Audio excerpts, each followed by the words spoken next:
Hi guys, this is going to be a video on the caged concept as well as bar chords. I think it's good to teach you side by side because it makes more sense to see them as a whole rather than just as a bar chord and then learn about the caged concept later on.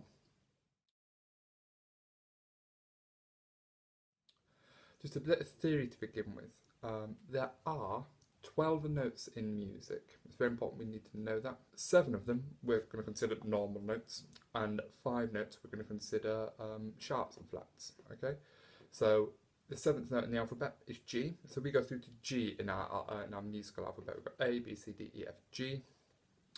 And then we start again, A, B, C, D, F, G, A, B, C, D, F, G. If you've watched my Migo's Magic Wheel video, you'll be able to see that I put this in a circle for the kids to learn, and some people might find that a bit easier. However, we're going to be using a line in a second. We've got A through to G, and then we're going to have 5 sharps, and they are A sharp, they are C sharp, D sharp, F sharp, and G sharp. Here, as you can see, we have A sharp here, A sharp, B, C, C sharp. So you've noticed there's 5 sharps, 1, 2, 3, 4, and 5. So 2 of these don't have sharps. Here, B to C doesn't have a sharp, and E to F doesn't have a sharp. It's technically true to say they do have sharps, but B sharp is C. So just for the purpose of this, we're not going to say that they have sharps. So B doesn't have a sharp, nor does E. That's all you've got to remember. B and E do not have sharps. They're the only 2 that don't have sharps. Try and get it into your head now, get it running through, because it's super important you remember that. B and E do not have sharps, okay? All the rest do. So that leaves us with 12 notes. So if you want to count them, there's 12 there, at least I hope there is. So 7 normal notes, 6, 7, and 5 sharps, 1, 2, 3, 4, 5, which equals 12. This can also be the same for flats. However, the 2 notes that don't have flats are going to be the opposite of the 2 that have sharps. So if B doesn't have a sharp, C doesn't have a flat. C flat is B. Up here, F flat is E.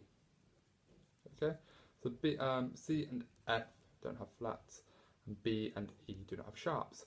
We're going to stick with sharps though, because it's easy to get your head around, I think. So in music, we can chords are made up from all of this, but this is all we're going to focus on for the time being. We're going to refer to this.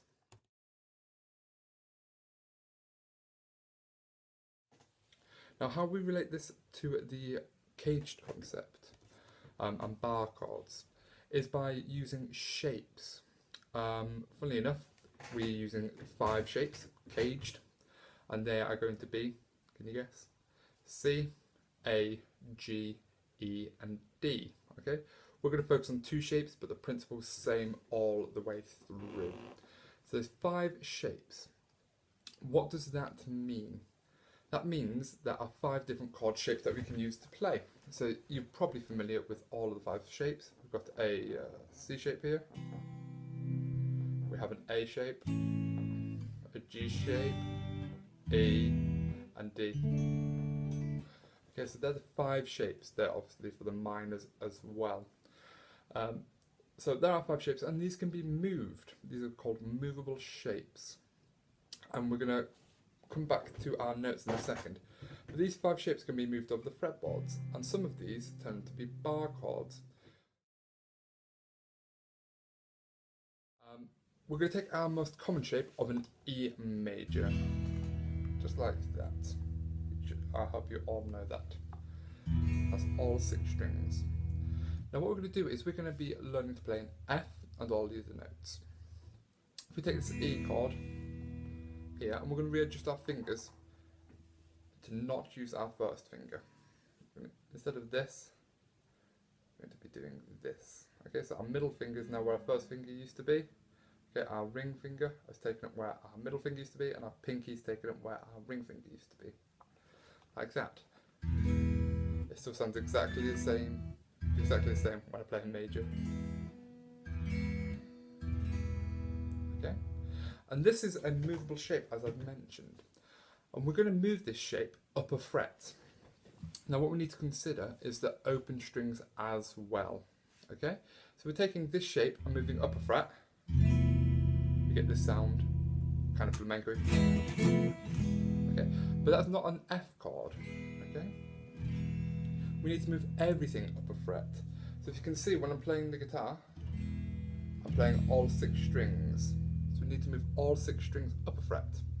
And our first finger is going to replace the open strings here, okay? Like that. You can see that there. The shape is still the same, but I've moved everything up a fret. Now all of these open strings, for example the E, the B, the B and the other E string, need to be played as well. So we'll put our first finger on the first fret. It's going from 0 to 1. This one here, 1 to 2. These ones 2 to 3. So we get that. That is now an F chord. So if I go back to our book, if we've moved everything up 1 fret on the guitar, we've in fact moved it up 1 note. So all we're doing is moving everything up 1 note, 1 semitone. If we were to move up 2 frets, we'd have an F sharp. 3 frets, would have a G. Okay, so we go to our shape, which you can see I'm prepared. Kablam. Okay, we have this E major shape here. Okay, you're probably all very familiar with this. This is the nut, these are the open strings. And we're taking this shape, we are moving it down. Okay, moving all of this down. Okay, let's go from the first fret to the second fret, so up in numbers. Okay, but down on the diagram. All of this is going to be moved to this shape here. This is an F major. I want you to notice though, this shape, okay? This shape is the same. All of this is like that, but just moved down. And therein lies the bar chords and the starting of the caged principle. This is an E shape, but it's not an E chord, because the note we're starting on here is an F. The shape is the same, but the actual chord is different. Okay, so let's take this into a different concept, into the same concept, different chord. We're going to do this for A major now. Now, an A major, like that. You should all be familiar with an A major. And we're only strumming these 5 strings here. We're not including this bottom E string. Okay. What we're going to do is the same thing. We're going to readjust our hand to not use our first finger. Okay. So all of our hand has moved down 1, basically, like that. Okay. That still should sound the same.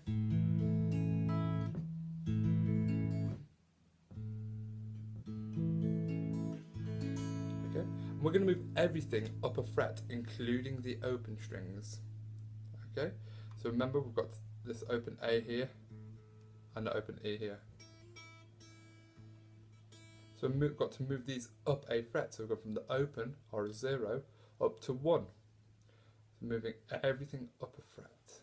So all the second fret here has gone up to the 3rd fret, and our first finger has come across here. Okay. That is now moved up 1 on our notes list. So if we've gone up here, we've gone from an A to an A sharp. We've just moved everything up a fret. So if to move to the 2nd fret, we'd have a B. 3rd fret would have a C. 4th D. 4th C sharp, sorry, 5th D. So if we kept moving up and up and up, we'd eventually come back to A, up at the 12th fret.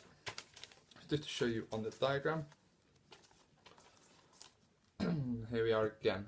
I want you to notice this shape here. Okay, this shape, same as this shape here. This is a B flat major. We've moved everything up 1 fret. Hope you can see that. Okay, this works for majors, it works for minors, minor 7ths, major 7ths, it works for every single set of chords. Okay, they are based around 5 shapes. Okay, or maybe I might have a combination of shapes, but they're based on these 5 main shapes. So I've mentioned 2 of the shapes, the A and the E shaped. That means we've left with 3 shapes. We've got the C shape left, the G shape left, and the D shape left. But my favourite shape is the C shape. I think it produces some lovely sounds. So if we've taken our C shape, I've not got a diagram for this, but I'm just going to explain the principle. Our C shape, what we're going to do is rearrange our fingers from our normal C to a C here. Okay, we're going to move everything up. We're just using the middle 4 strings, so we're not playing either of the E strings. What we're going to do is we're going to move this upper fret, because we're going to do it, and then replace our open string. We'll go from an open G here to the 1st fret. Okay, and that is going to give us, anybody know? Wait for a response. C sharp. Okay, we've moved 1 up. There, okay. After that, we'd have a D. After that, D sharp, E, F, etc., etc. Now I really like this shape because it just produces a lovely sound, I think. I think it produces a beautiful sound. So that's the C shape. Now if we do this for a minor shape, let's just take A minor. We've done all of this. I'm just going to quickly blast through it, replace our fingers, and move upper fret. We now have B flat minor. Up another fret, B minor. Up another fret, C, C sharp, D minor, D sharp minor, or E flat minor, however you want to look at it. And we can keep working through all of these for all shapes. Okay, same with the G, but with the G, we can't play the full G chord, as we can see. We're going to have to move our 1st finger and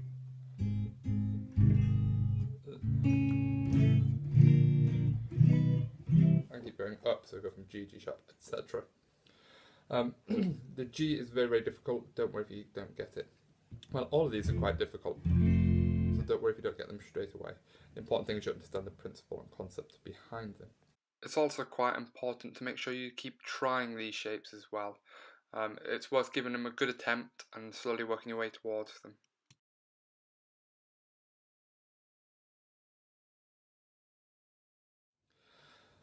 So moving on to more specifically the cage concept now, we can play these chords knowing our notes in 5 different shapes. Okay, so if we just take our C chord, we're going to play C chord all the way across the fretboard now. Take our C chord here. Okay, I'm going to try and play that in a different shape. Okay, so we're going to go to the A shape now, the next one in the sequence, C, A. Okay, the A shape. Okay, we can look at an A shape, this one, and we're going to try and find a C shape. See if we can try and work out quickly what fret it's going to be, moving the C shape. Might want to pause the video here. But it's going to be the 1st fret, 2nd fret, 3rd fret. Okay, the A shape C chord is going to be on the 3rd fret. So I'll show you that now. We have an A shape here. We're going to go to the 1st fret. That's going to give us a B flat. We're going to go to the 2nd fret, B. Sorry, A sharp if you'd rather, B on the 2nd fret, and the 3rd fret is going to be a C. It's in there, okay? So you'll be able to hear between this and a C chord, they've vaguely got the same sound.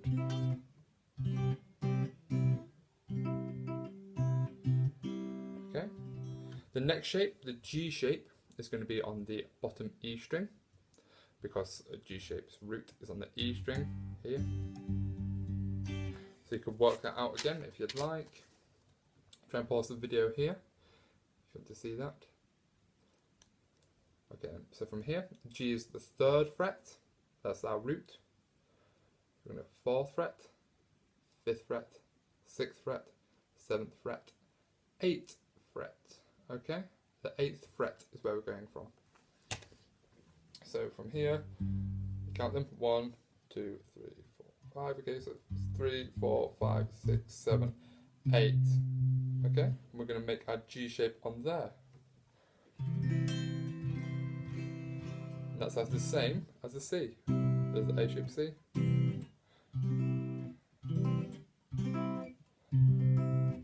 Okay. So that's our G shaped one now. Next one along, E shaped. C-A-G-E, caged. So you can see the E is an open, isn't it? Open string, the root's on the open.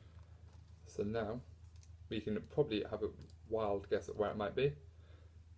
But pause the video here if you need a bit more time. Then go along. 1, 2, 3, 4, 5, 6, 7, 8. Okay? It's still going to be the 8th fret. And we're going to make an A shape, E shape across that. Like that. Okay? Brilliant. So that's the E-shaped C. You can start to hear they're all the same. And the principle of this cage shape is moving across the fretboard. So we get some lovely sounds. We have choices of how we can play our chords now. The last one is the D shape. That's on the 4th string. The root of D is on the 4th string. D, that's the root of D. Okay. Now the same thing applies. Adjust our fingers. Move upper fret. Ooh. And up another fret. Up another fret, etc. So if we go from D through to C, D here, go all the way back through to C, okay? A quick way we can do this, if we know there's 12 notes in music, back to D is going to be 12 notes, 1, 2, 3, 4, 5, 6, 7, 8, 9, 10, 11, 12, okay? We can move back 2 frets, 1, 2, to give us our C. So if we've gone from 12, take away 2, it's our 10th fret. So we can quickly jump up to our 10th fret, here. And that will give us our C chord in our D shaped. There would be D again, just an octave higher. So there's D.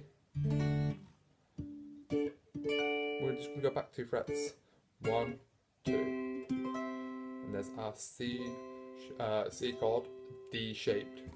So here's our C chord, C shaped, our C chord, A shaped, our C chord, G shaped, our C chord E shaped, and our C chord D shaped. Okay, so that is basically the caged principle. You can use it for scales, you can use it for chords, you can use it for arpeggios. Some people love this method, I am one of them. It makes a lot of sense to me, especially looking at it from a chord perspective. Some people disagree with this, which is fine. People like Tom Hess disagree with it. People like Levi Clay are somewhat in agreement with it, but refute Tom Hess's opinion, which is fantastic. I really recommend you check out Levi Clay's videos, because they give, I think, a fair account of the cage system and what the benefits are and what the drawbacks are. The cage system isn't a be-all to end-all, but it's just a handy way of moving across the fretboard.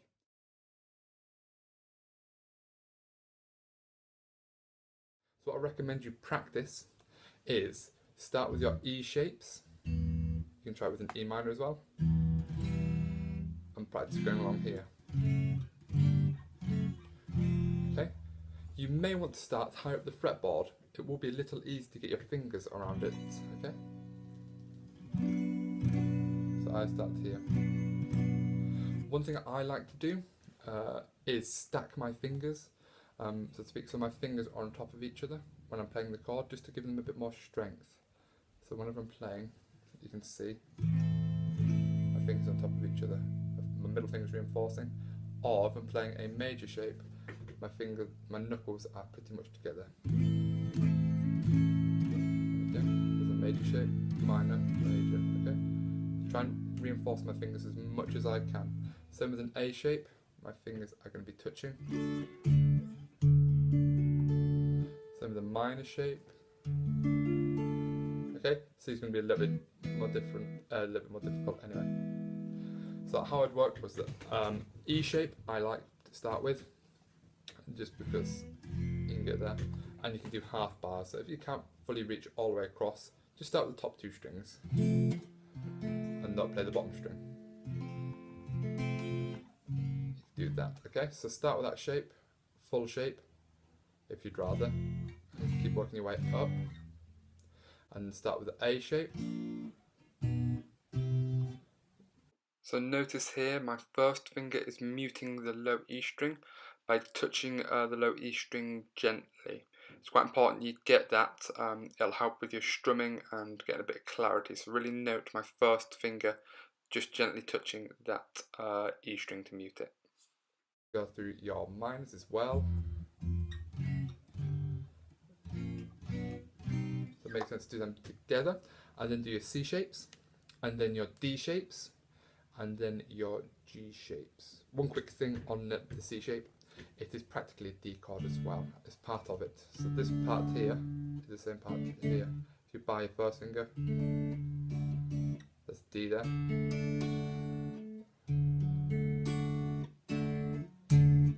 Okay, the top 4 strings, very similar shapes, so you might be able to help me see that. One final thing is the C and the A shapes share the same root. Okay, so the C chord here, it's got its root on the 3rd finger here, and the A shape is going to share the same root there. Okay, the G shape and the E shape are going to share the same root, which is the 8th fret here, where my pinky is now, on the 3rd finger, and then my 1st finger on here. Okay, 8th fret for them shapes, and then the D shape is going to be up here. So C and A shape shares the same root, G and E shape share the same root, D's got its root on the 4th string by itself. Remember that B and E don't have sharps, okay, we're trying to think of them without having sharps. And then likewise C and F do not have flats. If you've got any questions, feel free to email me at kyle@mcgillsmusic.com or drop a message in the YouTube comments below. Thanks for watching.